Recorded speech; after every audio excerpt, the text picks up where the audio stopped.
Selamat sore buat kita semua. Kita mengucap syukur kepada Tuhan Yesus Bapa kita karena sore hari ini tepatnya dari pagi kita dibangunkan hingga saat ini kita masih sehat, dan terima kasih ya Bapa untuk berkat kesehatan yang tidak bisa dibeli dengan apapun juga. Terpujilah namamu hari ini sampai selama-lamanya. Amin.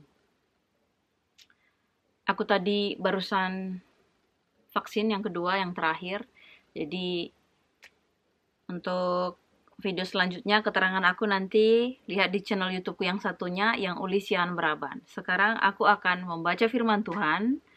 Kita akan membaca firman Tuhan tepatnya. Dan kita akan undang Roh Kudus. Kita berdoa. Terima kasih Bapa di sorga, puji dan syukur anakmu panjatkan di sini ya Bapa. Terima kasih Engkau memberikan kesehatan bagi kami dari pagi hingga pada hari ini Bapa. Kiranya berkat kesehatan turun atas kami hari ini sampai selama-lamanya, sampai kedatanganmu yang kedua kali. Kami akan membaca firman-Mu kembali ya Bapa. Ajari kami supaya kami mengerti, melakukan turut kehendak-Mu, memuliakan nama-Mu. Kami berdoa di dalam nama Tuhan Yesus, Juru Selamat dan Penebus kami. Amin. Silakan kalian nonton di video yang lalu, itu di part 178, judulnya Perintah Supaya Saling Mengasihi. Ya, jadi silakan kalian cek videonya. Kita akan lanjutkan ke part 179, judulnya Dunia Membenci Yesus dan Murid-Muridnya. Ayatnya di Yohanes 15 ayat 18 sampai 27. Jikalau dunia membenci kamu, ingatlah bahwa ia telah lebih dahulu membenci aku daripada kamu. Sekiranya kamu dari dunia, tentulah dunia mengasihi kamu sebagai miliknya. Tetapi karena kamu bukan dari dunia, melainkan aku telah memilih kamu dari dunia, sebab itulah dunia membenci kamu. Ingatlah apa yang telah kukatakan kepadamu, seorang hamba tidaklah lebih tinggi daripada tuannya. Jikalau mereka telah menganiaya aku, mereka juga akan menganiaya kamu. Jikalau mereka telah menuruti firman-Ku, mereka juga akan menuruti perkataanmu. Tetapi semuanya itu akan mereka lakukan terhadap kamu karena nama-Ku, sebab mereka tidak mengenal Dia yang telah mengutus aku. Sekiranya aku tidak datang dan tidak berkata-kata kepada mereka, mereka tentu tidak berdosa. Tetapi sekarang mereka tidak mempunyai dalih bagi dosa mereka. Barang siapa membenci aku, ia membenci juga Bapa-Ku. Sekiranya aku tidak melakukan pekerjaan di tengah-tengah mereka seperti yang tidak pernah dilakukan orang lain, mereka tentu tidak berdosa. Tetapi sekarang walaupun mereka telah melihat semuanya itu, namun mereka membenci baik aku maupun Bapa-Ku. Tetapi firman yang ada tertulis dalam kitab Taurat mereka harus digenapi. Mereka membenci aku tanpa alasan. Jikalau penghibur yang akan kuutus dari Bapa datang, yaitu roh kebenaran yang keluar dari Bapa, ia akan bersaksi tentang aku. Tetapi kamu juga harus bersaksi karena kamu dari semula bersama-sama dengan aku. Jadi tadi kita sudah membaca bagaimana firman Tuhan hari ini, dunia membenci Yesus dan murid-muridnya. Kita ini murid-muridnya. Bagi orang yang sudah menerima Yesus sebagai juru selamat pribadinya, mengakui Dia sebagai Tuhan dan juru selamat pribadinya, pastinya kita itu dikatakan murid, dikatakan anak, ya, dikatakan pengikut. Pokoknya yang berbaur-baur dengan yang kita itu adalah di bawah naungannya Tuhan Yesus. Dan ingat di video yang lalu itu, kita itu sudah bukan hamba lagi, tetapi kita dibuat menjadi seorang sahabat. Jadi ketika kita menjadi sahabat Yesus, Yesus membukakan, Tuhan itu membukakan segala sesuatu yang dari Bapa. Kalau kita tadinya hamba, pastinya ada gap. Tapi karena kita seorang sahabat, kita dibukakan, semua disingkapkan. Apa yang mungkin dunia tidak lihat, kita diperlihatkan. Di ayat 18-nya ya, kita baca lagi. Jikalau dunia membenci kamu, ingatlah bahwa ia telah dahulu membenci aku daripada kamu. Sekiranya kamu dari dunia, tentulah dunia mengasihi kamu sebagai miliknya. Tetapi karena kamu bukan dari dunia, melainkan aku telah memilih kamu dari dunia ini, sebab itulah dunia membenci kamu. Jadi ketika kita mau membanggakan dunia ini, ternyata Tuhan tidak sama dengan dunia ini. Ya, karena apa? Karena Dia membenci Yesus. Ya. Dan orang-orang yang mengikuti Yesus, yang mengakui dia sebagai juru selamatnya juga dibenci. Makanya kalau ada orang yang menceritakan kebenaran, kadang-kadang bagi orang yang gak benar itu, mereka itu benci. Malah mereka itu seperti kayak apa dibilangnya? Oh, mereka mengata-katai, atau mereka bahkan menuduh ini, menuduh itu, padahal kita menyampaikan kebenaran. But it's okay ya, that's the world. Itulah dunia. Makanya sudah ditekankan di sini, di firman Tuhan sudah dikatakan itu dunia.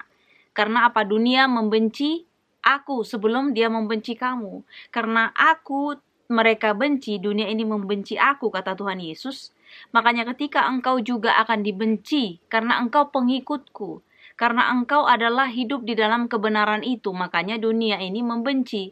Dunia ini adalah dosa, dunia ini adalah hal-hal tidak berkenan dengan Tuhan. Makanya dibilang, jangan cari kesenangan dunia, tapi cari kesenangan surga, yaitu cari kasih itu.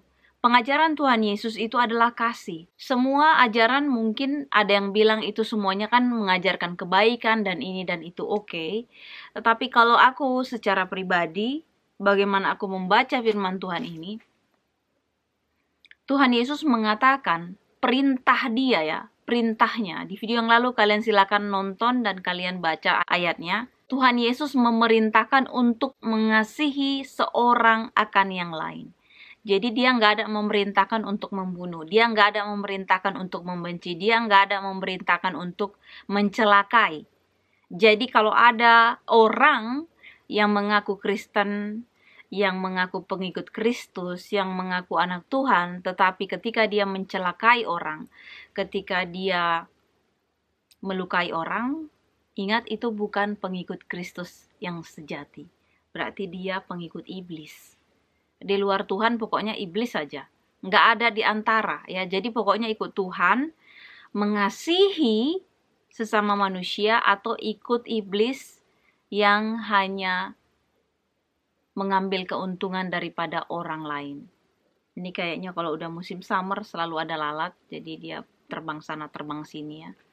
Oke, jadi itulah dikatakan bahwasanya kamu bukan dari dunia ini. Yesus nggak dari dunia ini. Kita pun nggak dari dunia ini. Kenapa? Karena kita sudah dipilih sama dia. Makanya hendaklah ketika kita dipilih, jangan sia-siakan itu. Pilihan itu jangan disia-siakan karena kita beruntung. Ya, kita lanjutkan lagi di ayat 20. Ingatlah apa yang telah kukatakan kepadamu, seorang hamba tidaklah lebih tinggi daripada tuannya.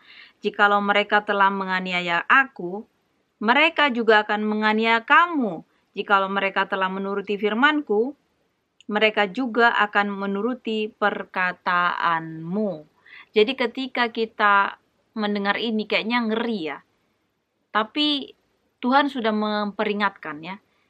Karena mereka akan menganiaya aku, makanya mereka juga akan menganiaya kamu. Tapi jikalau mereka menuruti perintahku, maka mereka juga akan menuruti perintahmu. Dalam artian, sebagai seorang pendeta atau mungkin penginjil yang menyampaikan firman Tuhan, kalau orang tersebut itu dijamah Roh Kudus, mereka akan menuruti apapun yang disampaikan oleh si penginjil itu, atau yang disampaikan seorang pendeta itu. Makanya ketika kita klop berjumpa dengan satu visi, di mana kita juga sama-sama anak Tuhan, pasti kita nyambung. Tapi kalau kita nggak sama-sama anak Tuhan, itu pasti perbedaannya itu ada gap ya, dan selalu nggak nyambung. Pasti apa yang kita sampaikan, kamu tuh dongeng lah, inilah itu. Padahal yang kita sampaikan adalah kebenaran, kabar baik, mengasihi.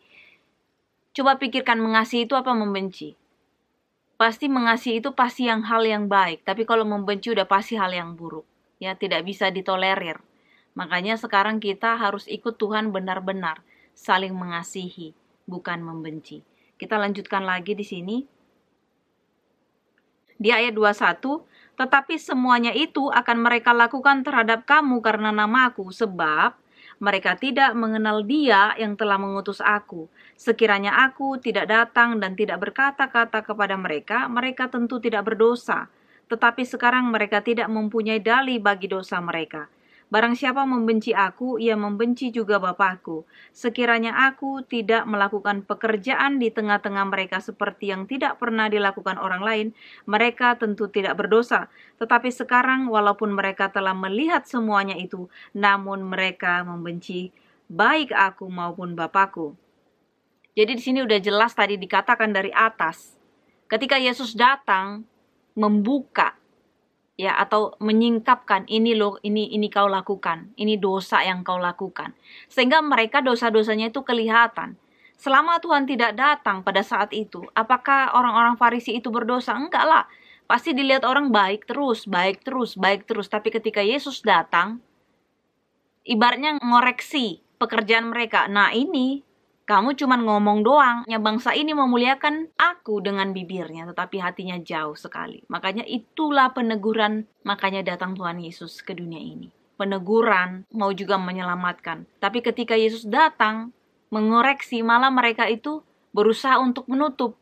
Bukannya sadar, malah menutup. Kan orang-orang Farisi udah lihat banyak mukjizat dari Yesus. Tapi kenapa mereka tidak bertobat? Kenapa mereka tidak menerima Yesus? Satu hal jawabannya adalah mereka takut dikucilkan.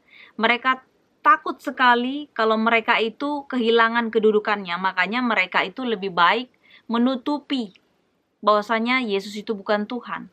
Mereka tidak mau mengakui supaya mereka itu tetap di atas posisinya. Jadi itulah kenapa orang-orang Farisi pada saat itu tidak menerima Yesus. Dan jelas juga dikatakan ketika Yesus menegur mereka sehingga dosa-dosa mereka itu kelihatan, tapi mereka selalu mencari cara untuk menunjukkan bahwasanya mereka itu suci, benar, dan manis ya. Tapi itulah, kita ini semuanya anak-anak Tuhan hanya ingin memuliakan namanya. Jadi kalau orang ada yang ini dan itu urusan mereka dengan Tuhan. Yang pasti kita menyampaikan firman Tuhan, kebenaran. Kalau mereka mau terima ya sudah, kalau enggak juga itu urusan mereka. Jadi kita akan lanjutkan lagi di ayat 25. Tetapi firman yang ada tertulis dalam kitab Taurat mereka harus digenapi. Mereka membenci aku tanpa alasan. Jikalau penghibur yang akan kuutus dari Bapa datang, yaitu roh kebenaran yang keluar dari Bapa, ia akan bersaksi tentang aku. Tetapi kamu juga harus bersaksi karena kamu dari semula bersama-sama dengan aku. Jadi ingat di sini Tuhan Yesus tidak membiarkan kita menjadi yatim piatu. Di video yang lalu-lalu juga kalian silakan nonton. Kalau kalian yang sudah nonton udah pasti bisa mengikuti sampai sekarang. Karena Yesus tidak meninggalkan kita seperti yatim piatu. Yesus mengirimkan Roh Kudus, Roh kebenaran untuk menuntun kita. Jadi jangan pernah takut. Sekalipun mungkin kita aduh gimana ya kalau ditanya ini dan itu. Ya kita katakan kalau kita memang nggak tahu, tapi kita bisa berdoa dalam hati, kita minta tuntunan Roh Kudus. Karena kata Tuhan apa? Jangan pernah takut. Karena Roh Kuduslah yang akan berbicara. Jadi bukan lagi dari pikiran kita ini, tapi Roh kebenaran itu yang akan berbicara. Makanya kita katanya sampaikan, bersaksi. Bersaksilah tentang aku, kata Tuhan ya. Ketika Yesus sudah mengatakan hal itu, aku sudah bersaksi, kamu juga harus bersaksi. Kepada siapapun bersaksi kita. Tentang bagaimana kasih Tuhan, tentang bagaimana ajarannya hanya untuk mengasihi, bukan membenci, tetapi mengasihi. Jadi tidak ada pernah salah firman Tuhan ini dikatakan di sini, yaitu saling mengasihi. Bukan membenci, bukan mencelakai dan sebagainya. Jadi ajaran Tuhan Yesus ini, bahkan dia katakan adalah ini perintah supaya kamu mengasihi seorang akan yang lain. Jadi ingat, perintah. Perintah Tuhan itu mengasihi loh. Bukan membunuh, bukan membenci, bukan mencelakai, atau ketidakadilan dilakukan, bukan ya.